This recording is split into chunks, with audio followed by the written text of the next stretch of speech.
Bueno, buenas tardes. Mi nombre es Fernanda Petit y fui invitada y estoy muy contenta para que hablemos esta tarde un rato sobre correspondencia, sobre la correspondencia. Y cuando decimos correspondencia, pensamos en general en cartas y en su versión más actual, que son los emails. Vamos a ir haciendo un recorrido en el que espero que me acompañen muchas y muchos y muchas. Y mi idea no es decir cosas acabadas, sino presentarles ideas, caminos posibles, disparadores, que luego sirvan para seguir pensando, ¿no? ¿Qué es lo que me pasó un poco a mí? Cuando me dijeron que íbamos a tener este encuentro y que iba a ser sobre cartas, sobre correspondencia, sobre el género epistolar, se empezaron a disparar un montón de cosas en mi cabeza y empecé a pensar en las cartas que había escrito, en las que había recibido, en las que había escrito y no había enviado, en las que me quedaron sin escribir, ¿no? Y empecé a hablar con amigos, amigas, colegas sobre cartas y todos teníamos algún recuerdo o alguna carta que recordar, alguna carta que buscar. Y cuando digo cartas, piensen también en mails, ¿no?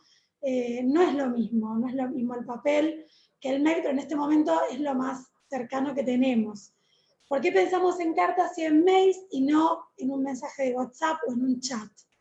Porque tanto la carta como el mail tienen esto de sentarnos a escribir, de pensar lo que vamos a escribir, de poner querido o querida o una especie de dedicatoria, de dedicarle un tiempo, de releer antes de enviar o enviar, ¿no? Mientras van entrando y nos vamos encontrando, vamos a empezar con esto primero que hice, que fue buscar cartas. Porque dije, bueno, si va a ser un encuentro sobre cartas, vamos a ver qué cartas encontramos. Y cuando yo muestre esto, muchos van a recordar lo que se sentía al recibir algo parecido, ¿no? Una carta en un sobre al que en general le sacábamos la estampilla a los que la coleccionábamos, una carta que venía en general escrita a mano, lo cual ya nos hacía reconocer la letra del remitente, y una carta que en general venía escrita en papel carta, porque era el papel más liviano, porque el envío de cartas se cobra y se cobraba por su peso, entonces era importante que pesara poco. Entonces achicábamos todo lo que queríamos poner, preferentemente en una hoja. Miren lo que es esta carta, que es muy interesante porque empieza acá, queridos hermanos, ¿no? Y después se le acaba la hoja, y para no usar otra, la da vuelta y la termina acá, ¿no? Esto es algo que solo quien escribió o recibió una carta puede entender, ese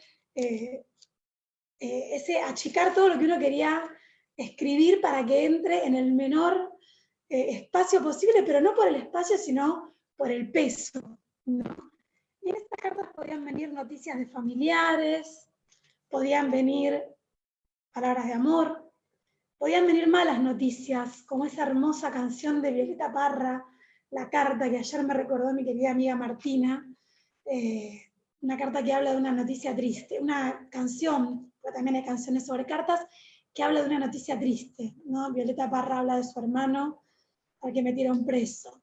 Porque las cartas también son un recurso para quienes están privados de su libertad. Miren, esta es una carta hermosa que trae noticias de familiares lejanos. Para esto se usaban mucho las cartas. Muchos de nosotros venimos de familias europeas y bueno, las noticias que recibíamos de nuestros tíos abuelos, de nuestros primos, las noticias que recibieron nuestros abuelos y abuelas de esa Europa que quedó tan lejos, venían en este formato. Quienes están privados de su libertad y privadas de su libertad, me contaban el año pasado que para ellos la carta no es algo lejano. Ellos siguen usando la carta como un recurso cotidiano. Primero porque es lo más rápido de un pabellón a otro, se pueden intercambiar cartas cuando van a la escuela o cuando van a los espacios comunes, y si alguien tiene una amiga, un amigo, un familiar, un amor en otro pabellón, lo más rápido es transmitirlo por carta. Marcelo me dejó adentro de uno de los libros que le presté, Marcelo estaba en la unidad 47, la carta que le escribió a Soledad. Una hermosa carta de amor, en la que él le dice: Soledad, amor es compartir sin esperar nada a cambio, amor es sentir a tu ser amado cuando te levanta al estar caído. Bueno, él le dice un montón de cosas hermosas acerca del amor, pero él me dejó la carta dentro del libro porque me dijo que consideraba que ya recibí esa carta y que él me permitía usarla en los talleres que yo hacía, a veces con cartas, para mostrar una carta de amor. Soledad nunca recibió la carta de Marcelo, la tenemos acá, pero es hermosa. Y Marcelo, miren lo que hizo. Esto también lo hacíamos. Puso una regla para que sus palabras queden bien derechitas y parejas, ¿no? Las personas que están privadas de su libertad siempre usaron la carta, hoy la siguen usando, reciben, cuando una visita, un familiar va a visitarlos, llega con un montón de cartas y dibujos de su familia. Entonces, en algunos espacios, las cartas siguen siendo un recurso importante. Hoy, por ejemplo, es el día de la profesora y el profesor. Feliz día a todos los que están del otro lado. El domingo fue el día de la bibliotecaria y del bibliotecario. Es el mes de los docentes. Fue el día de la maestra y el maestro la semana pasada. Creo que los docentes somos de las profesiones los que más cartas recibimos. Yo recuerdo muy bien de mis épocas de maestra tener el bolsillo del delantal repleto de cartas. Era una felicidad llegar a mi casa y empezar a sacar esos papelitos que tenían mensajes: Señor, te quiero, Señor, te extrañé el fin de semana, un dibujito, ¿no? Y bueno, cuando buscaba para este taller encontré una carta hermosa que cuando yo era maestra de primer grado, una mamá, en la que me agradece haber acompañado a su hijo durante ese primer año. Entonces, los docentes también, y las docentes seguimos recibiendo cartas en formato papel de las familias y sobre todo de nuestros alumnos y alumnas, ¿no? que siguen usando el recurso del bolsillo del delantal como buzón. Y yo seguro que estoy hablando de esto y ustedes están recordando cartas que recibieron, cartas que escribieron, y la emoción que se siente al recibir una carta, ¿no? Esa sensación emotiva creo que la tenemos guardada. Miren lo que es este libro. Voy a compartir un segundo pantalla para mostrarles un hermoso libro que encontré hace poco tiempo, pensando en este taller, ¿no? A ver si... Espero que se vea. Si alguien me dice que se ve bien, le reagradezco. El libro se llama Si tuviera que escribirte. Las autoras son Alejandra Correa y Cecilia Alfonso. Es un libro y es poesía, y voy a leer algunos fragmentitos cortos de este libro para comenzar el taller, mientras esperamos que vayan llegando. Toda carta es un pequeño tesoro de papel que respira. Por eso se las guarda, se las mima, se las perfuma, se las estrecha contra el corazón, se las moja con lágrimas, se las roba, se las invita a dormir bajo la almohada y se las cuida para siempre. Yo creo que en estos sentimientos nos vamos encontrando. A veces me despierto diciendo: qué buen día es hoy con esta lluvia para que llegue una carta. O qué lindo día de sol para que llegue una carta. O qué triste estoy. Sería tan lindo recibir una carta. Y las cartas llegan de tanto en tanto, sin saber de soles y lluvias. Caen, nos caen, en medio de la tristeza o de la alegría. O esta otra página que dice: los días sin cartas, largos, sin letras, largos y callados, sin nadie que los escriba, sin nadie que cuente los incendios, las cenizas las formas en que las flores, los ojos que siempre, las ganas de, los claros sentidos donde el regalo para Cuando lo veas, decile el pensamiento de para tu aliento entre las hojas. Los días sin cartas son siempre días inconclusos. También hay cartas que mejor no recibir, pero ¿cómo saber cuáles son? Siempre están dentro de sobres, siempre con sus colores o su blancura, con sus olores a papel y tinta, con su señor o señora o señorita y el nombre en el remitente y cerradas. Y así deberían quedarse algunas cartas, cerradas para siempre, quedarse o perderse, sin que nadie las abriera jamás. Pero nosotros, mi amor, somos afortunados. Nuestras cartas no cruzan en el aire las balas, van por caminos de paz. Cuando se vive en la guerra y el barro de las trincheras, las cartas de los soldados atraviesan distancias cargadas de tierra. Abren rutas imposibles en la furia, rutas de amor en el odio. Los soldados y las enfermeras esperan las cartas como quien espera el destino. Los hijos y las esposas, las madres y todas las mujeres de este mundo esperan cartas como quien espera el aire, segundo a segundo.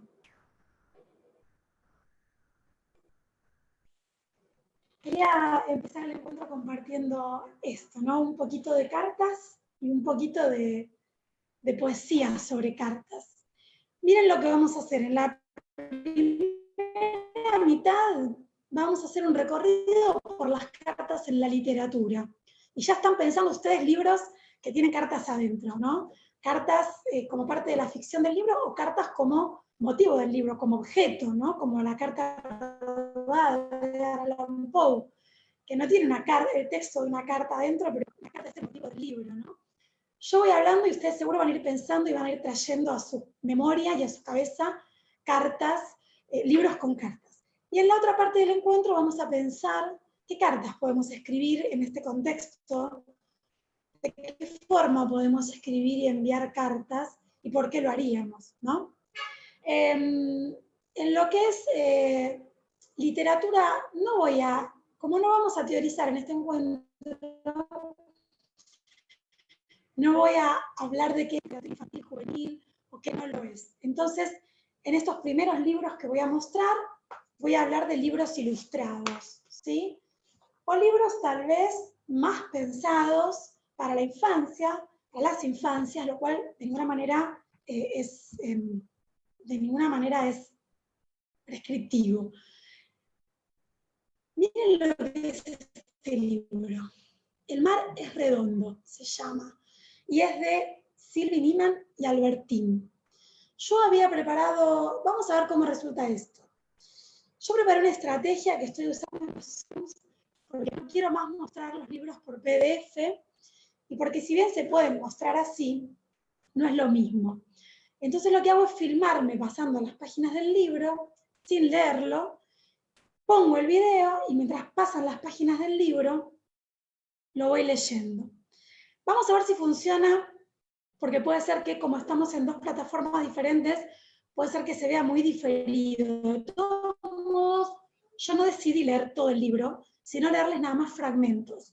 Lo que me gustaría es que vean y se pierdan en el mar de este libro y en las ilustraciones de este libro, mientras voy intentando de algún modo leer algunos fragmentitos, ¿sí? Vamos a intentarlo. Pero si hay del otro lado docentes, bibliotecarias, bibliotecarios, piénsenlo como recurso, filmarse pasando las páginas del libro, leyendo para adentro, para calcular cuánto tardan, y luego cuando comparten con el público, ustedes pasan el video y van leyendo en el momento las páginas. Es como más ameno y es lo más parecido a estar leyendo, ¿no? Bueno, voy a compartirles pantalla y vamos a intentarlo. Si vemos que no resulta, me mandan, chicos, por mensaje, y si no leo el mensaje, mándenme por WhatsApp, que acá tengo a una hermosa asistente que es mi hija y me va a avisar. Bueno, voy a compartir este libro, ¿sí?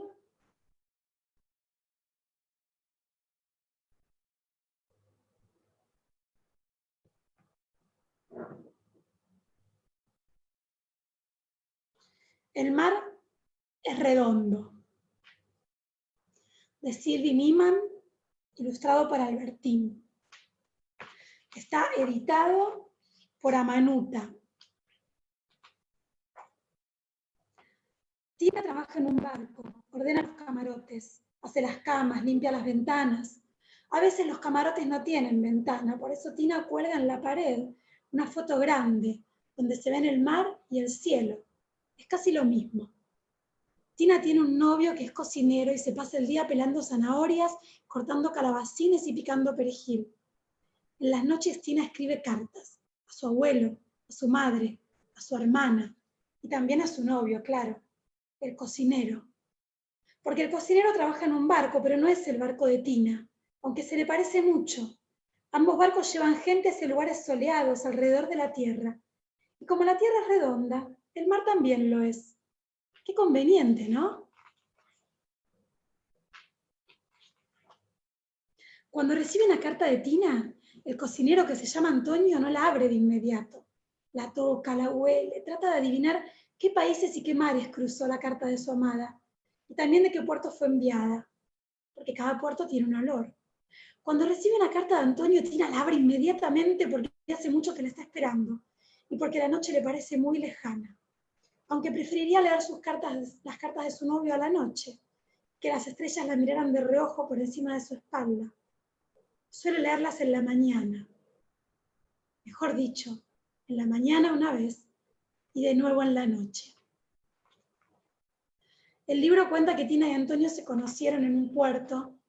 Cuando vieron que viajaban en barcos distintos, a Antonio se le ocurrió la manera de estar cerca y le mandó en un papel doblado una dirección a la que podía escribirle. Un día, el barco de Tina pasó muy cerca del barco de Antonio. Una noche se cruzaron sin saberlo. Al día siguiente, Tina le escribió a Antonio una carta que decía que ya bastaba, que quería verlo y tocarlo de verdad. Cuando recibió la carta de Tina, Antonio se puso a pensar y buscó una hoja enorme de papel. Y luego se fue. Antonio se fue a cruzar, a juntar con Tina, que estaba en el fin del mundo, pero no era tan lejos de donde él estaba. Porque al final, ¿saben? La tierra es redonda y el mar también.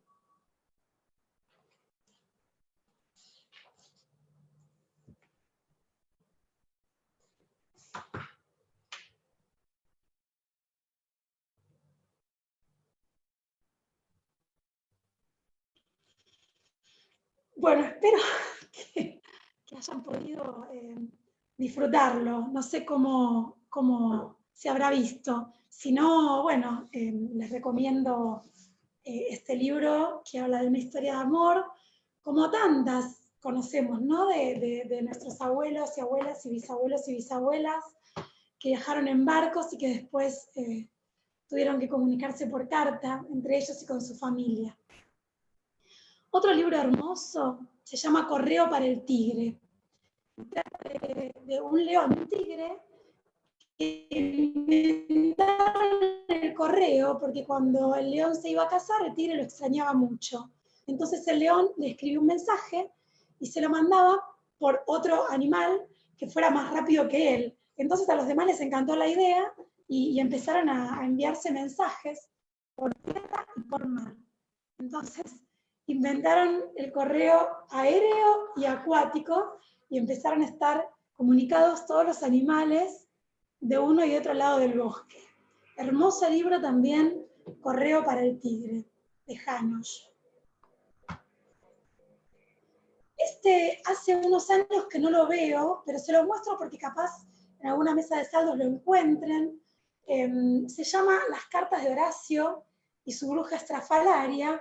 Horacio es un gato, el gato negro de una bruja, por supuesto, que está preocupadísimo y le escribe cartas a su tío, porque le dice al tío Serafín: socorro, tío, mi bruja no es bruja, no se comporta como bruja, no hace hechizos, no embruja, no se viste como bruja.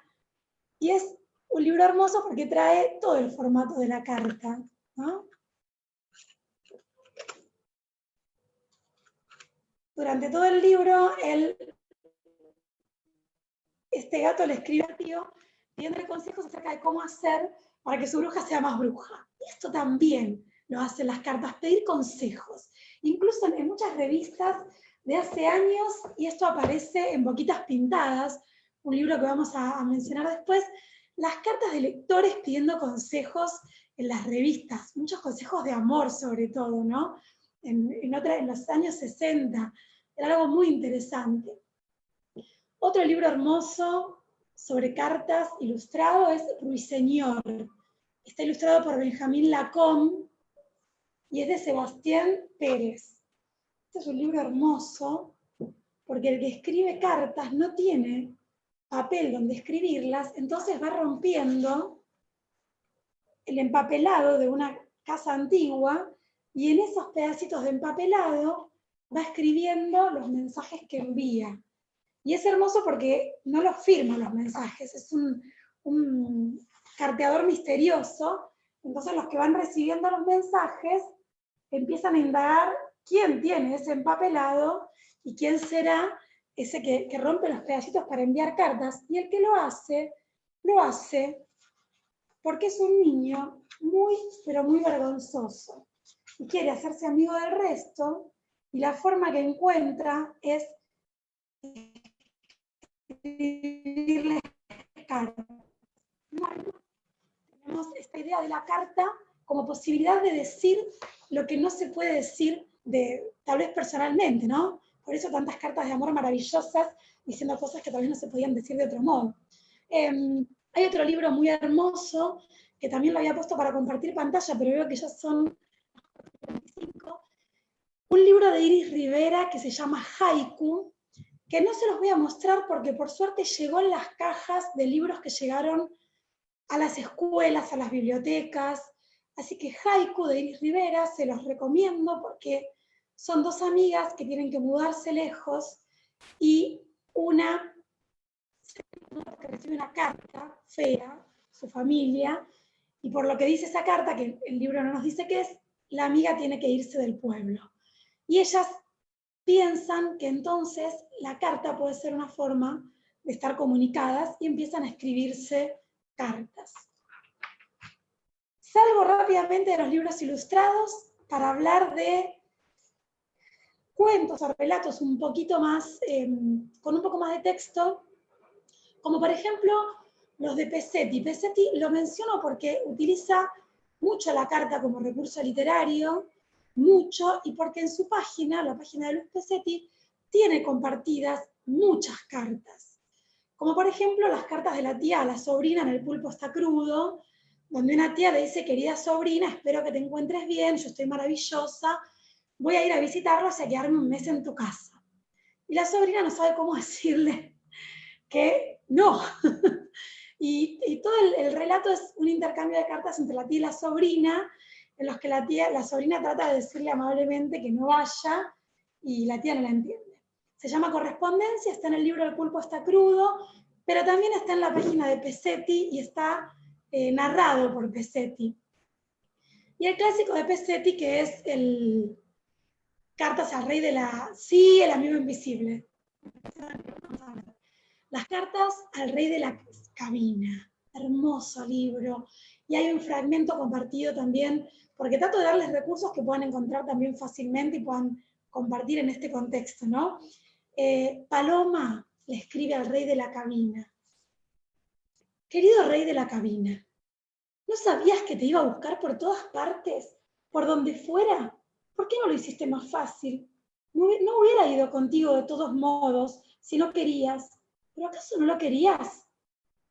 Te juro que dudo. Júrame que no.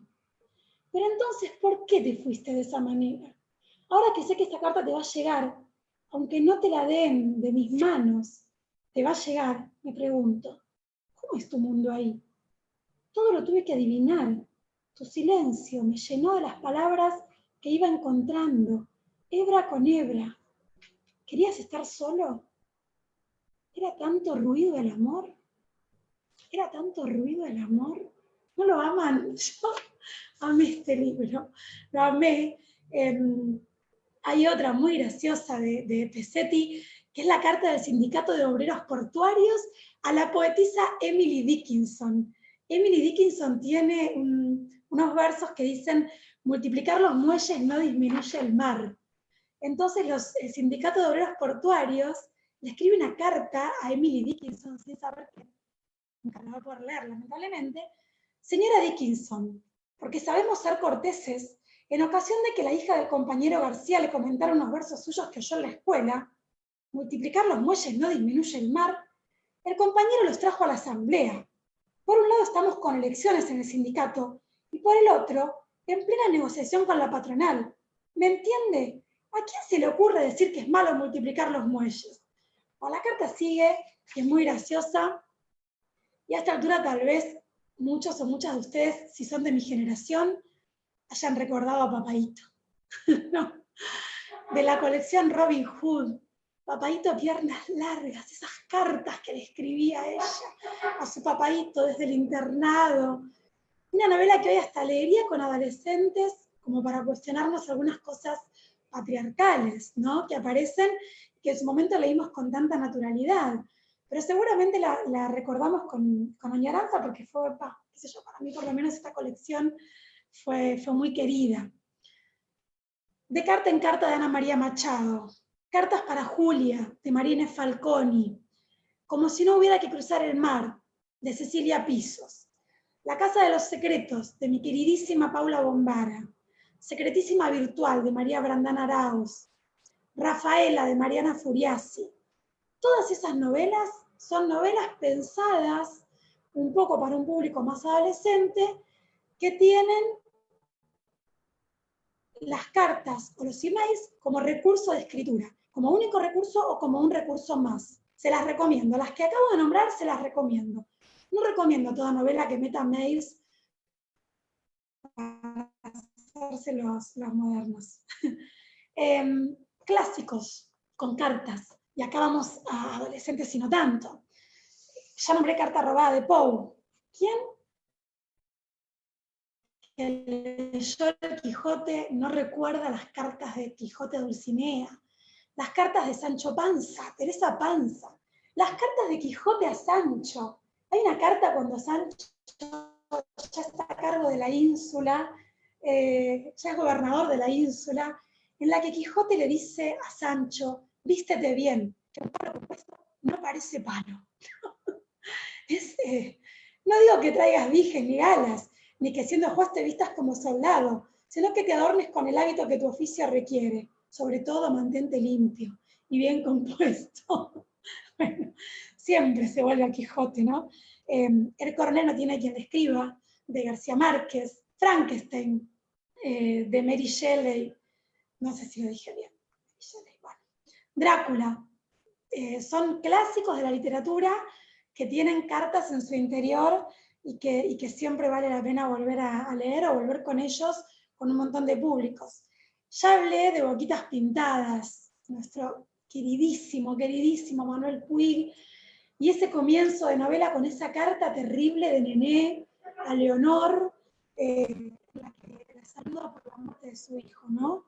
Y le dice: estimada doña Leonor, me he enterado de la triste noticia por la revista Nuestra Vecindad, y después de muchas dudas, me atrevo a mandarle mi más sentido pésame por la muerte de su hijo. Yo soy Nélida Fernández de Massa. Me decían Nené. ¿Se acuerda de mí?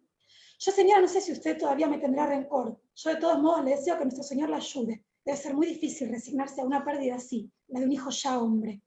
Bueno, aunque no me quiera, déjeme rezar junto a usted. Imperdible.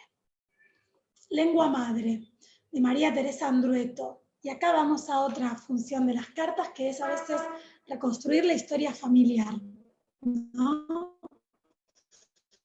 En esta novela, una hija a quien su mamá tuvo exiliada, para no ser secuestrada en la dictadura militar argentina, reconstruye la historia y el vínculo con su mamá a partir de las cartas que encuentra en la casa de su mamá una vez que su mamá muere. Hay un motivo para que haga estas cosas, para que hurgue en los papeles y en la vida de su madre como lo está haciendo.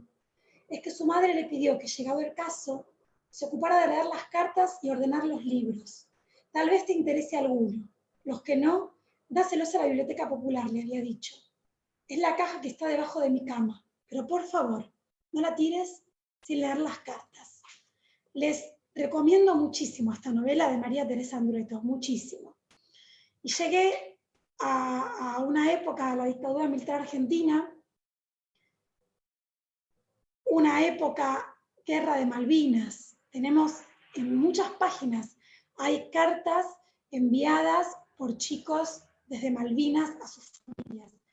Y acá ya estamos pasando de la carta en la literatura a la carta de no ficción, ¿no? A la carta que nos sirve para reconstruir la historia de nuestro país, la historia de otros países, la historia de tanta gente.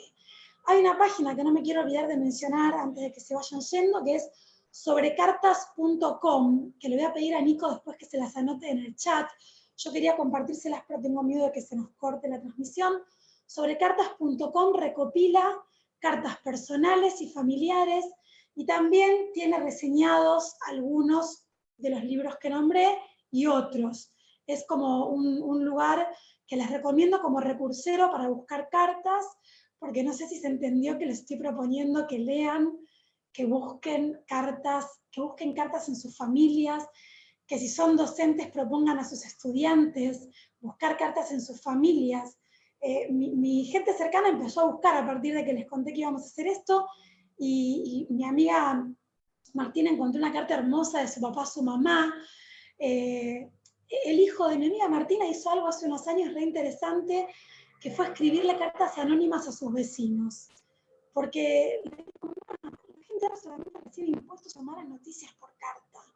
Entonces él le escribió cartas a los vecinos y se las echaba por el buzón. ¿A quién le escribirían una carta ahora? Se puede enviar por correo, se puede guardar para después. Pueden escribir una carta que no quieren enviar ahora, pero capaz después sí. Un profesor de práctica del instituto donde trabajo, Alejandro Carpiñelo, les hacía a sus alumnas escribir, cuando estaban por recibirse de docentes, una carta para ellas mismas 20 años después. Para que no se, o 10 años después, no sé, para que no se olviden de esos motivos que tenían cuando decidieron ser docentes. Y esto me trae las cartas a quien pretende enseñar, de Paulo Freire. Pero me fui, porque estaba, bueno, por algo me quise ir, ¿no? Porque no es tan fácil quedarse en la época de la dictadura.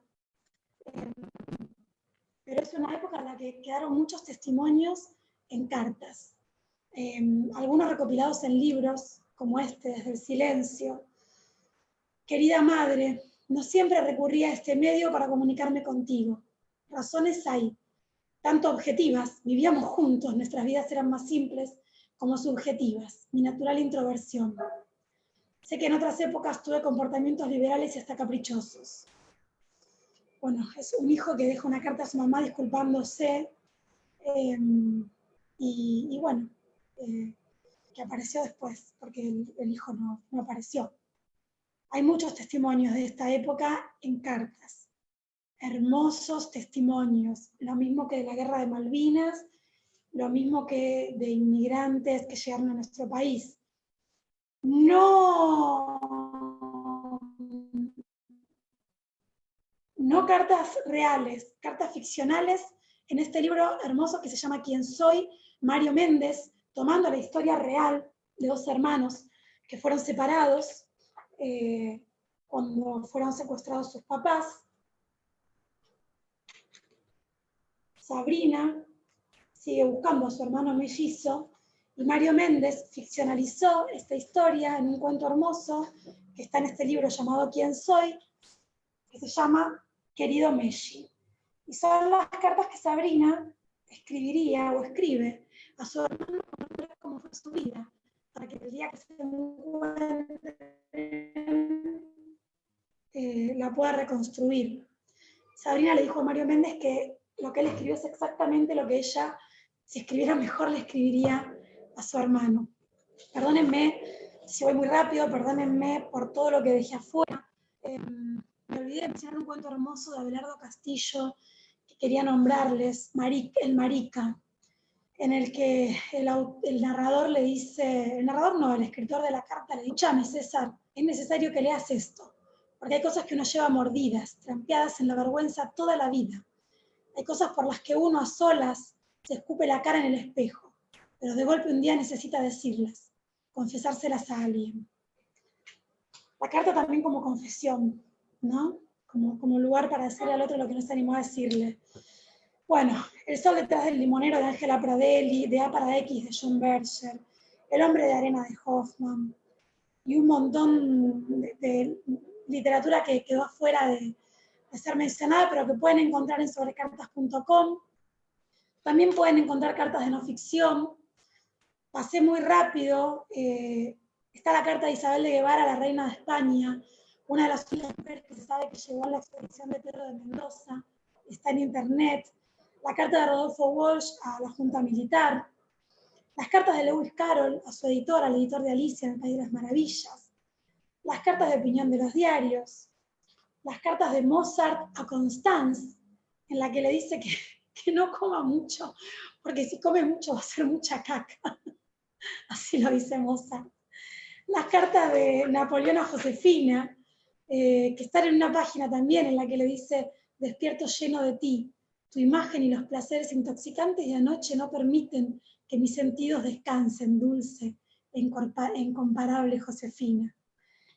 Van Gogh ateo, bueno, las cartas de Voltaire, y me quedaron un montón, las cartas de Rilke, al joven escritor, en el que Rilke habla de la poesía. Pero no quiero irme sin responder algunas de las preguntas que ustedes fueron dejando, que yo me olvidé de decirles, perdón. Me pasó con este taller lo que nos pasa cuando queremos escribir una carta. El espacio es poco, uno tiene mucho que decir, tiene que elegir. Y me olvidé decirles que fueran escribiendo, si querían, sus preguntas y comentarios, que íbamos a hacer un corte para leerlas. No sé qué hora es, son -20 ya. Si les parece, podemos hacer un corte y pueden pasarme los chicos algunas de los comentarios que fueron leyendo, o vayan dejándolos y los leemos en 10 minutos, así les doy tiempo de dejarlos. Lo que quise hacer hasta acá fue un recorrido por las cartas en la literatura, tanto como parte principal del texto, como recurso, como objeto dentro del texto, ¿no? Como es el hecho de carta robada, que después la retoma La casa de los conejos de Alcoba. No hubiera querido pasar tan rápido por las cartas testimoniales, porque realmente la carta como testimonio me parece también muy interesante. Podemos reconstruir gran parte de nuestra historia a partir de las cartas. No hubiera querido mencionar tan rápido la carta de Rodolfo Walsh a la Junta Militar. Mezclé mucho porque, bueno, quise decir todo, como en la primera carta que mostré, en la que la autora fue poniendo cosas por todos lados. Leer literatura con cartas, libros con cartas, es una manera de empezar a conectarnos con el género epistolar. También lo es leer cartas. Cartas, buscar en la familia o buscar en la página sobrecartas.com, donde hay cartas reales, cartas de amor, cartas de familiares, y con quien nos quiera acompañar, empezar leyendo cartas para después pensar, y seguro que ustedes ya pensaron, ¿a quién le escribiríamos una carta ahora? Porque, gente, la carta que ustedes escriban ahora en este contexto es una carta única, porque esto que nos está pasando ahora no nos pasó nunca. Entonces, nunca se ha escrito una carta en este momento. Si yo no tuviera hijas, creo que le escribiría, y pensara tenerlas o tenerles, creo que escribiría una carta a mis futuros hijos diciéndoles lo que me estaba pasando ahora. Justo el otro día mi amiga Analia me mencionó que le fue escribiendo un diario a sus hijos, ¿no? Me parece que es un momento para dejar registrado. Si tenemos alumnos, alumnas, alumnes pequeños, decirles que escriban una carta para cuando vuelvan a la escuela y dársela a ese amigo o amiga. Hoy alguien mencionó el amigo invisible. El amigo invisible era maravilloso. Escribir una carta y dejársela a un vecino, como hizo Bernardo, el hijo de Martina, diciéndole, fuerza, esto ya va a pasar, no sé, un poema adentro, un verso que nos haya gustado y querramos compartir. Y si no nos animamos al papel, y si no queremos ir al correo, está el mail, que es lo más parecido a una carta también. Se pueden hacer intercambios por mails entre estudiantes de colegios diferentes. La mayoría de los docentes tenemos más de un colegio, y más de una escuela y más de un grupo. Y si no, tenemos amigos, amigas, amigues docentes que seguramente están dispuestos a intercambiar cartas, ¿no? Una vez lo hice entre grupos de 2 escuelas de primer año de secundaria que no se conocían y que eran en lugares bien diferentes y con historias bien diferentes, se intercambiaron cartas. Yo llevaba una caja que hacía de buzón, un grupo me dejaba cartas y al azar otro grupo sacaba. Después ya cada uno tenía un remitente y ya se escribían sabiendo quién estaba del otro lado, ¿no? Lo saqué de mi profesora de primer año de la secundaria, que nos hacía escribirnos cartas entre nosotros, salíamos sorteados, y era muy lindo porque de repente te empezabas a escribir con esa compañera o ese compañero con el que nunca te habías hablado, y empezabas a saber un montón de cosas de ese compañero. Pueden de repente sorprendernos, ¿no? Intercambiar los mails con los estudiantes, y no que le escriban al amigo que le escriben todos los días, que le escriban a esa a la que nunca le escriben, o a esa a la que nunca le escriben. Leemos algunos de los comentarios, ¿les parece? Y antes de cerrar, voy a leer el último poemita de este libro, que es un poema. Ojalá lo hayan pasado también como yo lo disfruté mucho. Disfruté esto y disfruté la búsqueda que hice para este encuentro. No sé si quieren, a ver, voy a leer algunos de los comentarios que pusieron. Si puedo dejar escritos los títulos, sí, si les parece después, lo pongo en el Facebook de la Biblia. Les digo que muchos de los libros que mencioné están en esta página sobre cartas. Saludos desde Chaco, gracias. Una carta, qué felicidad. Mi abuela vino de Alemania, dejó a toda su familia del otro lado del mar. Se comunicaban por cartas que tardaban meses en llegar, meses en responder, y a veces se perdían. Dice nacimiento cuando el niño o la niña ya tenía 1 año, o de una pérdida cuando ya había pasado mucho tiempo, ¿no? O le pedían permiso a los padres para casarse, y cuando recibían el permiso ya estaban recontracasados. Es interesante empezar a pedirles a nuestros abuelos y abuelas esas cartas en algún lado. En esta página sobre cartas tipean muchas de esas cartas, o tipearlas nosotros, o escanearlas, que no se pierdan. Desde Río Negro era hermoso recibir cartas, dice Cristina. Griselda Vanegas, por medio de una carta me enteré cómo se llamaba mi bisabuela y que tenía un almacén de ramos generales. Era una hoja para hacer pedidos o boletas. Una maravilla. Gracias, Griselda. Siempre quise poner un mensaje en una botella, dice Cristina Gómez. Hagámoslo. Pongamos mensajes en sobres y dejémoslos en los buzones. La gente se va a poner muy contenta. Buenas tardes desde Jujuy, bibliotecaria, recuerdo adolescente. Solía salir a la puerta a esperar al cartero, esperando que alguien me escribiera una carta. Mi padrino se burlaba y le llamaba al cartero y le decía: oiga, señor cartero, por las dudas le sobra alguna carta porque mi hija quiere recibir una carta. Como el coronel del coronel no tiene quien le escriba, ¿no? Bueno, acá me están diciendo que se vio más o menos bien el libro, que recuerdan al amigo invisible. Gracias, qué hermoso taller, dice, creo que Valeria López, de Río Negro. Viviana Fernández, bueno, pide lo de los títulos, lo vamos a ver. Cartas a Paula, testimonio incalculable de valor humano, recoge las cartas, este testimonio de incalculable valor humano, recoge las cartas que lectores de todo el mundo dirigieron a Isabel Allende con motivo de la tragedia vivida por esta gran escritora chilena, a raíz de la desaparición física de su hija Paula. Sí, es hermoso ese libro.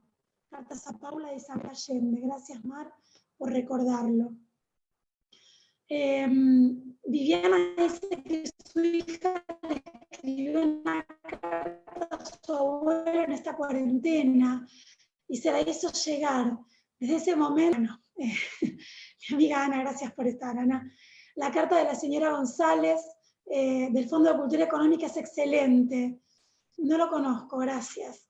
Y desde Chivilcoy siempre chusmeaba las cartas a mi hermana, claro.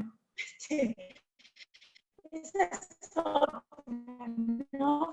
Había cartas muy subidas de tono, las de Mozart a Constanza, a Josefina son bien subiditas de tono.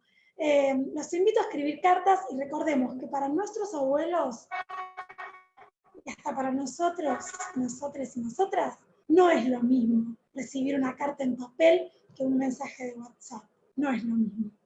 La carta se puede leer y releer, el mensaje también, pero la carta no se borra, la carta permanece en el tiempo, y los que vivimos la época de recibir un sobre con una carta, le tenemos como un cariño especial. Y es también salir de lo efímero, ¿no? Hasta no sabemos escribirles una carta, qué sé yo. Yo buscando para este taller encontré muchas cartas de mis hijas y cartas de quien fue mi primer amor, el papá de mis hijas, y fue lindo volver a leerlas, también. Siempre es lindo volver a leer una carta. Termino, si les parece, el taller y les agradezco tanto haber estado del otro lado. Ojalá haya sido tan lindo para ustedes como para mí. Con el último, yo creo que son pocos de este libro. Miren, de un lado una carta y del otro lado el textito. Toda carta tiene una fecha, un saludo de bienvenida, un augurio, una preocupación por el que recibirá la carta, una tensión que no siempre se resuelve y una despedida. Hasta pronto, hasta siempre, hasta que nos volvamos a encontrar a leer. Mi mail es fernandapetit@hotmail.com. Capaz, ¿quién les dice? Empezamos a cartearnos, ¿no? Sería excelente. Bueno, gracias. Gracias por estar del otro lado. Muchas gracias. No sé si quieren decir algo más. Por mi parte ha sido un gran placer.